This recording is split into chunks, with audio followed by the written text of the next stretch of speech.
नमस्कार दोस्तों, टीम आयाम के यूट्यूब चैनल पर आपका हार्दिक स्वागत है।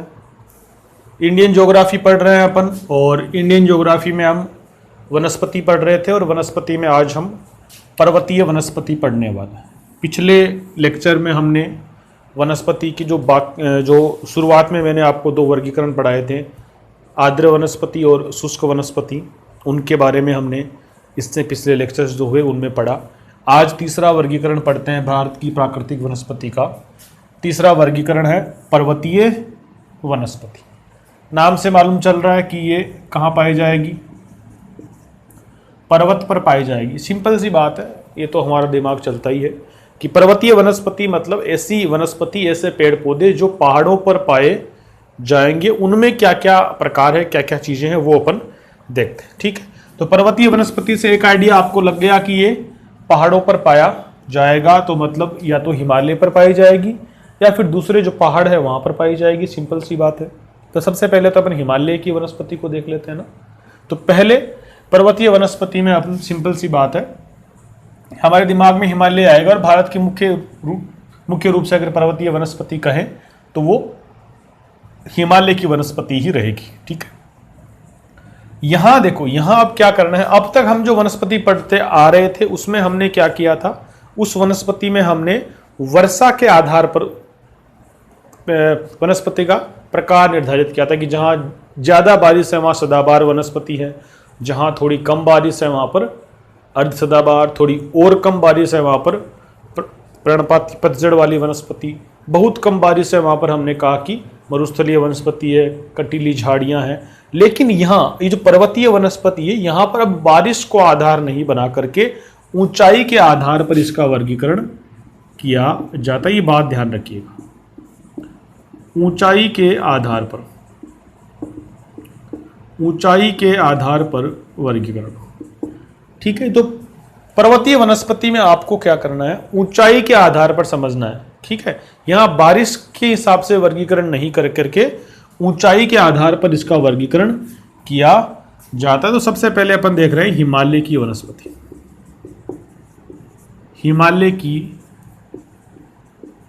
वनस्पति, हिमालय के क्षेत्र में किस प्रकार की वनस्पति पाई जाती है, इसके बारे में अपन बात करते हैं। ठीक है, हमें पता है कि यहाँ पर बारिश का कोई खास मैटर नहीं है, बारिश का रोल है, पर ऊंचाई को अपन ज्यादा आधार मानेंगे कि ऊंचाई के आधार पर हम यहाँ की वनस्पति का वर्गीकरण करते हुए चलेंगे। तो हिमालय की वनस्पति में हम क्या करते हैं, पहली चीज जो आपको याद रखनी है, यहाँ मतलब हिमालय पर्वतमाला पर यहाँ उष्णकटिबंधीय, शीतोष्ण कटिबंधीय,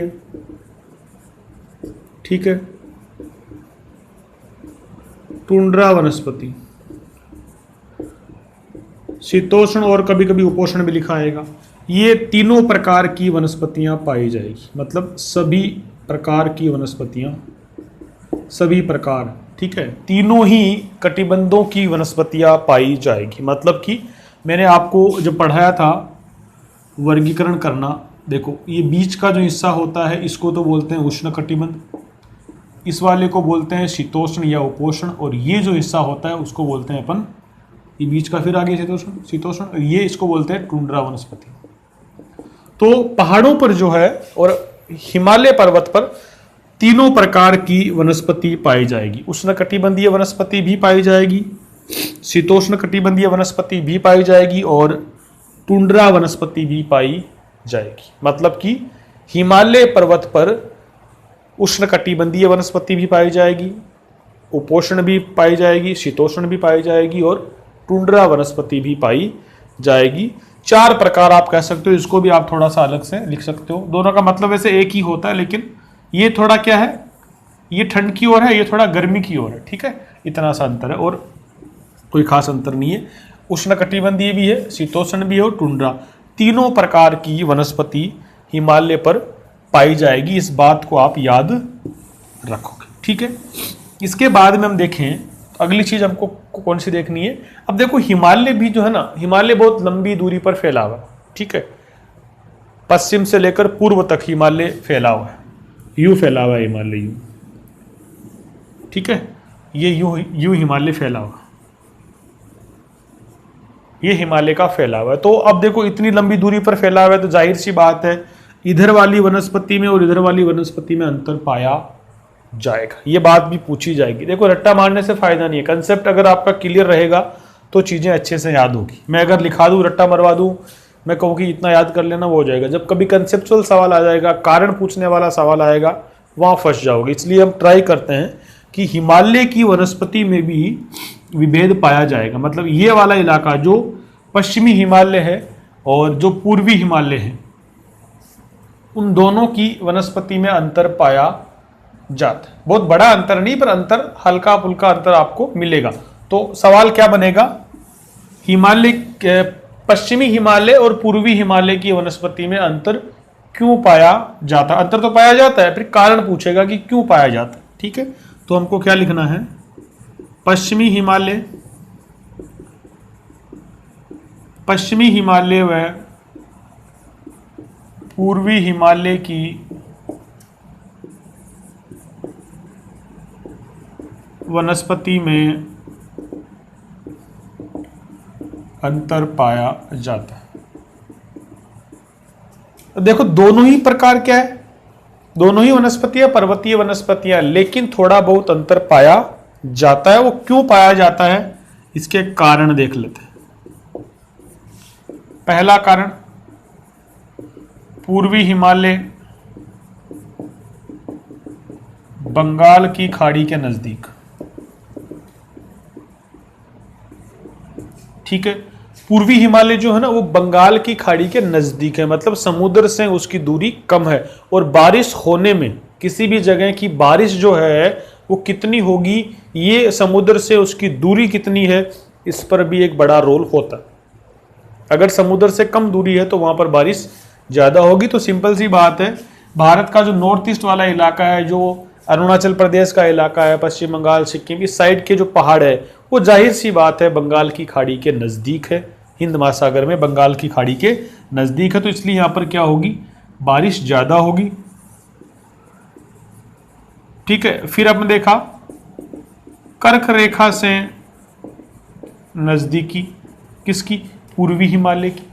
पश्चिमी हिमालय थोड़ा दूर चला जाता है, जबकि ये वाला हिमालय कर्क रेखा के, ये मानो कर्क रेखा है, तो ये देखो ये हिमालय दूर हो गया कर्क रेखा से, जबकि ये हिमालय कर्क रेखा के थोड़ा नजदीक है। तो दूसरा कारण क्या है, दूसरा कारण क्या है, कर्क रेखा से नजदीकी। दूसरा कारण क्या है, कर्क रेखा से नजदीकी। इसके बाद क्या करेंगे, तीसरा कारण क्या है। अब ये दोनों कारण मिलकर क्या करते हैं, तीसरा कारण बना देते हैं ज्यादा बारिश। ज्यादा बारिश कितनी, 200 सेंटीमीटर के आसपास। कितनी, 200 सेंटीमीटर के आसपास। पूर्वी हिमालय में बारिश ज्यादा होती है, किसकी तुलना में, पश्चिमी हिमालय की तुलना में। कभी सत्य असत्य वाले सवाल आए तब भी आप कर सकते हैं। पूर्वी हिमालय की तुलना में इसकी बारिश ज्यादा, और आप ये भी कह सकते हो पूर्वी हिमालय की ऊंचाई ज्यादा। पूर्वी हिमालय की, इसको यहां लिख लो, चौथा पॉइंट जो है, पूर्वी हिमालय की ऊंचाई, पूर्वी हिमालय की ऊंचाई ज्यादा। ये कारण है जो पश्चिमी हिमालय और पूर्वी हिमालय की वनस्पतियों में भिन्नता लेकर के आते हैं। ऐसा सवाल पूछा जा सकता है पीसीएस के एग्जाम में, या बढ़िया क्वालिटी के एग्जाम होते हैं वहां पर ऐसा सवाल आपसे पूछा जा सकता है कि क्या कारण है कि पश्चिमी हिमालय और पूर्वी हिमालय दोनों ही क्षेत्र में पर्वतीय वनस्पति होने के बावजूद दोनों में एक अंतर पाया जाता है। तो पहला अंतर तो क्या है, समुद्र तल से इस पूर्वी हिमालय की नजदीकी है, मतलब ज्यादा दूर नहीं है, कर्क रेखा से भी नजदीकी है, बारिश भी, अब इन दोनों के कारण यहाँ बारिश भी ज्यादा होती है, और पूर्वी हिमालय की ऊंचाई भी ज्यादा। ऊंचाई तो हमने बताया कि पूरा पर्वतीय वनस्पति किस पर बात करता है, ऊंचाई पर बात करता है। ऊंचाई इसका मुख्य आधार माना जाता है। तो हिमालय की वनस्पति का पहला पॉइंट हमने क्या देखा कि दोनों हिमालय में, पश्चिमी हिमालय में और पूर्वी हिमालय में एक बेसिक डिफरेंस है। यहाँ की वनस्पति में और यहाँ की वनस्पति में एक डिफरेंस पाया जाएगा, और वो किस कारण से है वो आपको समझ में आ गया होगा। ठीक है, नहीं आया तो कमेंट करके बताना, फिर से बताऊंगा, कोई बड़ी दिक्कत वाली बात नहीं होगी। ठीक है, तो ये बात यहां तक हमने देखी कि ये इनके बीच में एक अंतर पाया जाता है। वो बड़ा अंतर नहीं है, बहुत बड़ा, ऐसा नहीं कि दिन रात का अंतर नहीं, थोड़ा बहुत अंतर वो ऊंचाई के आधार पर है। मतलब यहां मान लो ये मान लो पश्चिमी हिमालय, तो यहां अगर कोई पेड़ पाया जाएगा ना, वो पेड़ यहां थोड़ा यहां जल्दी जगह, मतलब जल्दी निचाई पर, मतलब यहां मान लो आपका इसको मैंने सही नहीं बनाया, यूं समझो इसको, यहां ये वाले हैं, ये हो गए आपके पश्चिमी हिमालय, ये हो गया पूर्वी हिमालय। इसकी ऊंचाई ज्यादा है, इसकी ऊंचाई कम है, तो यहां तो पर्णपाती वन पाए जाएंगे। ठीक है, यहां पर पर्णपाती वन पाए नहीं जाएंगे, यहां पर पर्णपाती वन नहीं पाए जाएंगे। यहां सदाबहार वनों को थोड़े ऊंचाई पर पाए जाएंगे, ये ज्यादा ऊंचाई नहीं, क्योंकि बारिश ज्यादा हो जाएगी तो फिर ज्यादा ऊंचाई पर पहुंचने की आवश्यकता, नीचे वाले इलाकों में ही यहां पर सदाबहार वन पाए जाएंगे। ये इस प्रकार का डिफरेंस है, ऐसा नहीं कि यहां पर यहां जो पेड़ पाया जा रहा है वो यहां नहीं पाया जाएगा, पाया जाएगा, लेकिन उसकी ऊंचाई में थोड़ी भिन्नता आएगी। पर्णपाती यहां पाए जाएंगे, यहां पर्णपाती बिल्कुल भी नहीं पाए जाएंगे, क्योंकि पर्णपाती, क्योंकि भाई खूब बारिश हो रही है, 200 सेंटीमीटर के आसपास बारिश हो रही है, तो पर्णपाती वनों की तो आवश्यकता ही नहीं है। पर्णपाती वन कहां पाए जाएंगे? जहां सामान्य बरसात हो, बहुत ज्यादा बारिश नहीं हो। यहां बारिश का कितना है? 70 से 100 सेंटीमीटर बारिश है। यहां पर, यहां से कितनी बारिश है? पश्चिमी हिमालय में 70 से 100 सेंटीमीटर बारिश है, जबकि यहां कितनी बारिश है? यहां 200 सेंटीमीटर बारिश है। तो सिंपल सी बात है, जितनी ज्यादा बारिश होगी वहां पर सदाबहार वन पाए जाएंगे। ठीक है, तो आप थोड़ा सा याद रखेंगे, ये चार्ट चाहो तो बना लो, इस तरफ लिख लो पश्चिमी हिमालय, इस तरफ लिखो पश्चिमी हिमालय, इस तरफ का थोड़ा ऊंचा बना के यहां लिखो पूर्वी हिमालय। ठीक है, यहां लिखो 200 सेंटीमीटर बारिश, यहां लिखो 70 से 100 सेंटीमीटर बारिश। यहां गिरिपद में, गिरिपद मतलब पहाड़ों की जड़ों में, यहां गिरिपद में पर्णपाती वन, किधर? पश्चिमी हिमालय में गिरिपद में पर्णपाती वन, जिसे शिवालिक हिमालय कहते हैं, वहां पर, यहां पर पर्णपाती वन पाए जाएंगे, जबकि पूर्वी हिमालय के जो गिरिपद है, मतलब जहां से शुरुआत होती है पहाड़ की, वहां पर्णपाती नहीं पाए जाएंगे। कैसे पाए जाएंगे? सदाबहार वन, सदाबहार वन पाए जाएंगे। यहां सदाबहार वन थोड़ा ऊंचाई पर पाए जाएंगे, नीचे वहां पर पर्णपाती वन पाए जाएंगे। तो पहला आपको पहली भिन्नता क्या मिली? कभी भी लिखा आए कि पूर्वी हिमालय के क्षेत्र में पर्णपाती वनों की अधिकता है, ये सीधा सीधा सरासर गलत। ठीक है, पर्णपाती वन कहां पाए जाएंगे? पश्चिमी हिमालय के क्षेत्र में। पूर्वी हिमालय में पर्णपाती वन नहीं पाए जाएंगे। क्यों? क्योंकि यहाँ पर बारिश खूब सारी हो रही है, पर्णपाती वनों की गुंजाइश ही नहीं है। जो भी वन पाए जाएंगे वो हरे भरे पाए जाएंगे, क्योंकि उनको पानी बहुत ज़्यादा मिल जाएगा। ये एक बेसिक हमको यहाँ से अंतर करके समझना, और कोई बड़ा अंतर नहीं है। अब इनका एक साथ ही लिख लेते हैं अपन की वनस्पतियाँ कौन कौन सी, पेड़ कौन कौन से पाए जाएंगे। ठीक है, पूरी हिमालय जो वनस्पति है उसका एक साथ ही कर लेते हैं, अलग अलग करने से आप कंफ्यूजन होंगे। बेसिक अंतर मैंने आपको बताया था ना, यहाँ बारिश ज़्यादा है, यहाँ बारिश कम है। पश्चिमी वाले में बारिश कम है, पूर्वी वाले में बारिश ज़्यादा है। पश्चिमी वाले में थोड़े बहुत पर्णपाती पाए जाते हैं, पर पूर्वी में तो पर्णपाती नहीं पाए जाएंगे, क्योंकि पूर्वी हिमालय में बारिश बहुत ज़्यादा होती है, ऊंचाई बहुत ज़्यादा है, ज़रूरत नहीं। यहाँ पर देखो ऊंचाई, पहाड़ों पर क्या होता है, हिमालय में क्या है, सभी प्रकार के वन, मतलब आपको उष्णकटिबंध भी मिल जाएंगे, शीतोष्ण भी मिल जाएंगे, और टुंड्रा वनस्पति वाले वन भी मिल जाएंगे। तो ये चीज़ हमको यहाँ पर थोड़ी सी देखनी है। ठीक है, यहाँ पर किसके वन पाए जाएंगे? पहले आपको मिलेगा चीड़ के वृक्ष। ठीक है, ये आपको लगभग 1500 मीटर के आसपास पाए जाएंगे। 1500 मीटर की ऊंचाई मिलेगी, वहां पर चीड़ के वृक्ष, इनका व्यापारिक महत्व है, इनकी लकड़ी का व्यापारिक महत्व। देवदार, चीड़, दूसरा लिख लो देवदार, चीड़, देवदार के वृक्ष ये कितनी ऊंचाई पर पाए जाएंगे? लगभग 1500 मीटर की ऊंचाई पर आपको हिमालय में ये वाले वन पाए जाएंगे। ठीक है, इसके बाद देखते हैं, ये वन पाए जाएंगे। इसके बाद में आपको 3000 मीटर की ऊंचाई तक, कोई बड़ा डिफरेंस नहीं है, आप ऐसे मतलब इनको एक साथ याद कर लो चाहो तो। ये अगर मीटर में आपको दिक्कत आए ना तो इनको सिंपल इनके नाम याद कर लो। ठीक है, इसके बाद आपको मिलेंगे फर, स्प्रूस, ठीक है, फर, स्प्रूस, ठीक है, और ब्रून्स, फर, स्प्रूस, ब्रून्स, ये वाले वन जो होंगे ये भी आपको जो है इसके बाद में, पहले चीड़ के वृक्ष पाए जाएंगे और चीड़ के वृक्षों के बाद आपको ये वाले वन पाए जाएंगे, जिसपे आपको फर, स्प्रूस, ब्रून्स है, पाइन है, जूनिपर है। ठीक है, रोडेडेंड्रोन है, थोड़ा अजीब सा नाम है, रोडेडेंड्रोन है, जूनिपर, पाइन, ब्रून्स, स्प्रूस, फर, चीड़, देवदार नीचे पाए जाएंगे। ये थोड़े से, ये कहाँ पाए जाएंगे? 2800 मीटर के आसपास, मतलब 3000 के आसपास। तो नीचे वाली ऊंचाई पर कौन से पाए जाएंगे? चीड़ और देवदार के वृक्ष पाए जाएंगे, जबकि थोड़ा और ऊंचाई पर जाओगे तब आपको फर, स्प्रूस, ब्रून्स, पाइन, जूनिपर, रोडेंड्रोन, ठीक है। और इसी में आपको क्या करना है, ये तो दोनों हिमालय में पाए जाएंगे, ठीक है। और एक ओक के जो वृक्ष होंगे पूर्वी हिमालय में, मैं यहां लिख रहा हूं, यहीं लिख रहा हूं, अलग से लगा लो। पूर्वी हिमालय में ओक,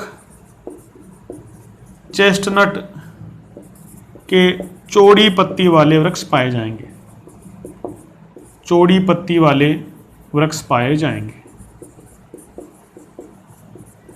वाले वृक्ष पाए जाते हैं। दो याद करने, ओक और चेस्टनट। आप तो नाम याद करो, ऊंचाई वगैरह में कंफ्यूज होने की आवश्यकता नहीं है, आप तो नाम याद कर लो। दूसरी तीसरी बार जब पढ़ोगे ना, अपने आप ऊंचाई का अंदाजा हो जाएगा। नीचे से शुरुआत करते हैं, चीड़ और देवदार पाए जाएंगे। इसी ऊंचाई पर आपको पूर्वी हिमालय में कौन से मिल जाएंगे?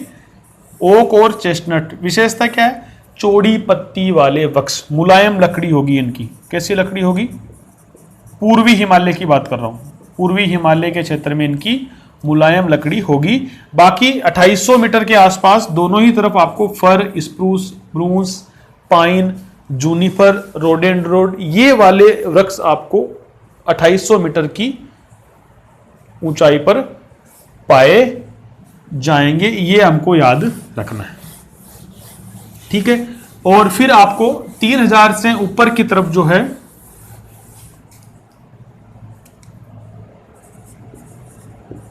3000 से ऊपर 3500 के आसपास या 4000 के आसपास मीटर तक, यहां पर आपको अल्पाइन वनस्पति मिलती है। दोनों ही हिमालयों में आपको 3000 से 4000 मीटर की ऊंचाई पर जो है अल्पाइन वनस्पति मिलती है। अल्पाइन घास के मैदान मिलेंगे, अल्पाइन घास के मैदान, मतलब ऊंचाई, बहुत ज्यादा ऊंचाई पर ये वाले वृक्ष मिलते हैं। अल्पाइन घास के मैदान आपको यहां पर मिलेंगे। कहां पर? 3000 से 4000 की ऊंचाई वाली जगहों पर आपको ये वाले मैदान, घास के मैदान मिलेंगे। अल्पाइन वनस्पति के आपको यहां पर ये उदाहरण मिलेंगे 3000 से 4000 मीटर की ऊंचाई पर, ठीक है। तो अल्पाइन वनस्पति कहां पाई जाएगी? पर्वतीय भागों में पाई जाएगी। ये आप याद रखोगे भारत के अंदर, ठीक है। इसके बाद और ऊंचाई है, क्योंकि हम देखते हैं पहाड़ों की ऊंचाई तो और भी ज्यादा होगी। तो अत्यधिक ऊंचाई पर सामान्यतया वनस्पति नहीं पाई जाएगी, नहीं पाई जाती। ठीक है, अत्यधिक ऊंचाई पर सामान्य तौर पर वनस्पति नहीं पाई जाएगी, लेकिन कहीं कहीं जगह हिमालय पर टुंड्रा वनस्पति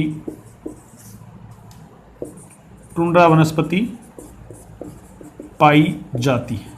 ठीक है, जनरली क्या होता है कि बहुत ज्यादा ऊंचाई पर बर्फ जमी होती है और बर्फ के जमने के कारण वनस्पति मिलने का सवाल नहीं होता, पेड़ पौधे कैसे पाए जाएंगे। पर कभी जब बर्फ पिघलती है तो वहां पर टुंड्रा वनस्पति जो घास होती है, मोस है, लाइकेन है, मोस लाइकेन, ये जो घास है वो यहाँ पर पाई जाती है बहुत ज़्यादा ऊंचाई पर। जब कभी यहाँ पर बर्फ पिघलती है तो टुंड्रा वनस्पति के एग्जाम्पल मिलते हैं। तो ये हिमालय की बात हुई। यहाँ की जो वनस्पति है ना, उसका एक तरह से क्या औषधीय महत्व ज़्यादा है। हिमालय की वनस्पति का औषधीय महत्व काफ़ी ज़्यादा है। ये हमने हिमालय की ऊंचाई के आधार पर वर्गीकरण को देखा। चीड़ देवदार है, उसके बाद में आपको ओक मिलेगा, चेस्टनट मिल जाएगा पूर्वी हिमालय की तरफ, फिर स्प्रूस फर है, ठीक है, आपको ब्रूंस मिल जाएगा। ये वाले जो वन होंगे ये आपको हिमालय में थोड़ा मिड वाले ऊंचाई पर 2800 के आसपास मिलेगा। 3000, 3400, 4000 के आसपास आपको अल्पाइन वनस्पति मिलेगी और बहुत ज़्यादा ऊंचाई पर जाओगे तब आपको टुंड्रा वनस्पति मिल जाएगी या वनस्पति मिलेगी ही नहीं। ये हमको थोड़ा इधर याद रखना है, ठीक है। इसके बाद देखें तो ये तो हो गया हिमालय वाली वनस्पति। अब हम देखते हैं दक्षिण भारत के पर्वतीय वन।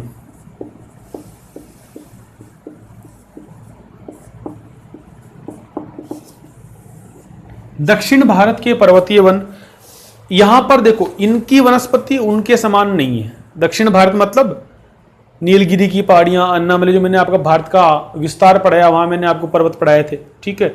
वहां वो जो आपका दक्षिण भारत है, दक्कन का पठार वाला इलाका है, यहां जो पहाड़ियां हैं, ठीक है, विंध्याचल है, सतपुड़ा है, ठीक है, ये अन्नामलई, नीलगिरी, ये सारी पहाड़ियां जो है, इन पहाड़ियों में भी भाई ये पर्वतीय है ना, तो यहां भी पर्वतीय वन तो पाए जाएंगे। तो यहां पर जो पर्वतीय वन पाए जाएंगे, इन पर्वतीय वनों की विशेषता क्या होगी? इन पर्वतीय वनों की विशेषता क्या होगी? ये ज्यादा ऊंचाई पर तो है नहीं, सिंपल सी बात हमको पता है। बारिश भी इनकी कम है ना भाई। उस पूर्वी हिमालय की तुलना में यहाँ के पर्वतों पर उतनी बारिश नहीं है, ठीक है। और इनकी ऊंचाई भी ज्यादा नहीं है, तो इसलिए उनसे इनकी थोड़ी भिन्नता होगी। तो पूर्वी हिमालय से इनकी कोई बराबरी नहीं है, उन पर सभी प्रकार की वनस्पति पाई जाएगी। कम ऊंचाई के कारण, देख लो आगे, कम ऊंचाई के कारण हिमालय वनस्पति से समानता नहीं। कम ऊंचाई के कारण हिमालय की वनस्पति से इनकी समानता नहीं है, क्योंकि इनकी ऊंचाई कम है। और देखो एक बहुत बड़ा डिफरेंस है, इसलिए भौगोलिक डिफरेंस ही बहुत ज्यादा, तो वो अंतर यहां पर पाया जाएगा। यहां के वनों को, ये आपके वन लाइनर है, यहां सवाल आ सकता है, यहां के वनों को 16 वन कहते हैं, ठीक है। ये मैंने आपको उसमें भी लिखाया था, जब वहां मैंने आपको आद्र सदाबहार वन पढ़ाए थे, ठीक है। वहां पर मैंने लिखा है कि इस क्षेत्र के जो वन होंगे उनको 16 वन भी कहते हैं। यहाँ के जो पर्वतीय क्षेत्र में सदाबहार वन पाए जाएंगे उन्हें भी 16 वन कहेंगे। इनमें आद्र सदाबहार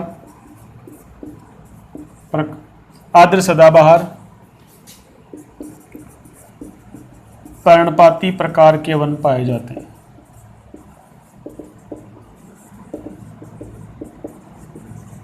ठीक है, यहां पर आद्र सदाबहार और पर्णपाती प्रकार के वन यहां पाए जाएंगे। कौन कौन सी पहाड़ियां होंगी वो आपको नाम याद ही है। कौन कौन सी पहाड़ियां हैं? नीलगिरी, अन्नामलाई, पालनी, कार्डोमम, ये जो पहाड़ियां हैं, फिर आपकी ये ऊपर की तरफ विंध्याचल, सतपुड़ा, ये भी तो इसी में मान लो। तो ये जो वनस्पतियां हैं, यहां पर आपको मैग्नोलिया, ठीक है, सिनकोना, मैग्नोलिया, सिनकोना के वृक्ष यहां पर आपको मिलेंगे। किधर? इन पहाड़ी इलाकों में, दक्षिण भारत की पहाड़ियों में आपको मैग्नोलिया, सिनकोना के वृक्ष पाए जाएंगे, जिनका एक औषधीय महत्व इनका होता है, औषधीय महत्व इनका होता है, ठीक है। मैग्नोलिया हो गया, सिनकोना हो गया, एक एग्जांपल और लिख लो, लोरेल। सारे नहीं आते, जितने मुझे याद होते हैं फटाफट मैं वहाँ लिखा देता हूँ। सारे आपको याद भी नहीं करने होते, याद होते भी नहीं है। जो फेमस है, मुख्य मुख्य हैं, जिनका महत्व है, उन वनों को, उन वृक्षों के नाम लिखा दिए जाते हैं। तो मैग्नोलिया, लोरेल, सिनकोना, ये जो है इनका एक औषधि, सिनकोना का की जो छाल होती है उसका एक औषधीय महत्व होता है। तो ये इस प्रकार के यहाँ जो वन होंगे उनका महत्व होगा अपने आप में, ठीक है। चंदन के वन भी इधर पाए जाते हैं, पर वो इसमें नहीं आएंगे, पर्वतीय वनों में, वो पर्णपाती वनों में आ जाएंगे, उष्णकटिबंधीय पर्णपाती वनों में। तो ये हमने दक्षिण भारत के, तो सिंपल सा टॉपिक, ये अगर ना करते तो भी चल जाता, क्योंकि ये तो हमने ऑलरेडी उसमें कवर कर लिया है, ठीक है। लेकिन फिर भी अपन ने इसका प्रकार करके बताया। नीलगिरी, अन्नामलाई, पालनी और कार्डोमम पहाड़ियों पर, दक्षिण भारत में भी जो पर्वत है, उन पर्वतों पर भी आपको वन मिलेंगे। कौन से मिलेंगे? मैग्नोलिया, सिनकोना और लोरेल, ये वन आपको मिलेंगे। औषधीय महत्व इनका होगा। यहाँ पर आपको कौन से मिलेंगे? उष्णकटिबंधीय सदाबहार और शीतोष्ण कटिबंधीय सदाबहार पर्णपाती। शीतोष्ण कटिबंधीय भी पाए जाएंगे, ठीक है। यहाँ लिख लो आगे, यहाँ उष्णकटिबंधीय वह ऊंचाई पर, देखो नीचे तो मिलेंगे उष्णकटिबंधीय और ऊंचाई पर शीतोष्ण कटिबंधीय प्रकार के वन मिलेंगे। क्या अंतर मिला?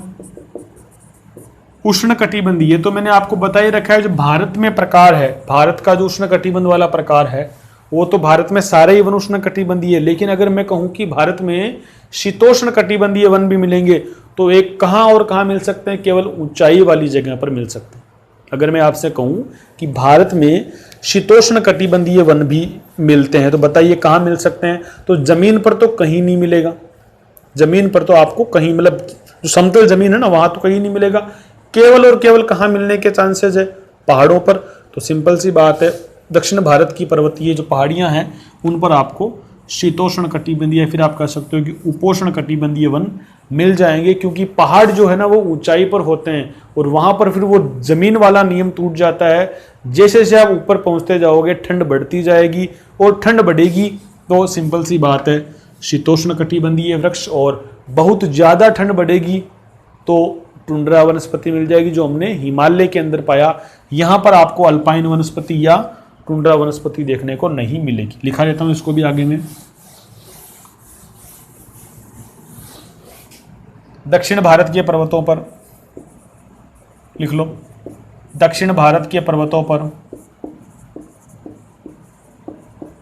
दक्षिण भारत के पर्वतों पर अल्पाइन वन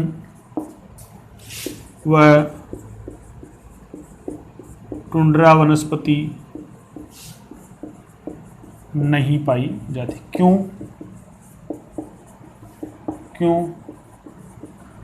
तो लिख लो, हिमालय की तुलना में कम ऊंचाई, क्योंकि हमारा देश तो पूरा उष्णकटिबंध वाले में है। हमारा देश का प्रकार कैसा है? उष्णकटिबंध है, तो टुंड्रा की बात नहीं कर सकते अपन, लेकिन पहाड़ी इलाकों में पाई जा सकती है। लेकिन वो हमारे दक्षिण भारत के पर्वत उतने ऊंचे नहीं है कि यहाँ पर टुंड्रा वनस्पति या अल्पाइन वनस्पति पाई जाए, वो हिमालय में पाई जाती है। तो इस प्रकार से हमने ये प्राकृतिक वनस्पति का वर्गीकरण हमने कंप्लीट किया। मेरे हिसाब से मैंने आपको अच्छे से इनको करवा दिया है। आप रिवाइज करिएगा, एक एक को नोट्स बना के लिखिएगा, याद करिएगा। कहीं दिक्कत आए तो कमेंट बॉक्स आपके हाथ में है, टाइप करें। सवाल जो भी आपका कन्फ्यूजन आपको लगे तो कमेंट में लिखें, मैं उसको ठीक करने का काम करूंगा, ठीक करने का प्रयास करूंगा। तो इस तरह से हमने प्राकृतिक वनस्पति को देख लिया। इसके अगले वीडियो में अपन वनों का वर्गीकरण करेंगे और जो वनों की गणना होती है कि भाई किस प्रदेश में कितने वन, कहाँ पर वन ज़्यादा है, कहाँ पर वनों की वृद्धि ठीक हुई है ना, किस प्रकार के वन ज़्यादा हो गए, किस प्रकार के वन कम हो गए, कौन से राज्य में वन ज़्यादा है, किस राज्य ने कहाँ पर वनों की कमी होगी। तो ऐसा कुछ एक जो वनों की जनगणना जैसे आपने कहते हैं ना, तो वनों की गणना जो होगी वो अपन अगले लेक्चर में करेंगे। ये हर 2 साल में होती है। तो इस साल जो 19 वाली है, पिछली 17 की थी, 2017 की गणना हुई थी। अब 19 में जो पिछला साल गया है 19 में फिर हुई है, तो लेटेस्ट है, करंट अफेयर के हिसाब से भी सवाल आ सकता है, तो बहुत महत्वपूर्ण है। अगले लेक्चर में अपन वनों की गणना का चैप्टर कंप्लीट करेंगे ताकि करंट अफेयर के साथ में आपको स्टैटिक्स भी याद रहे कि कहाँ क्या चीज़ है। करते हैं इस लेक्चर में इतना ही, अगली बातें अगले लेक्चर में। आपको ऑल द बेस्ट, बहुत बहुत धन्यवाद।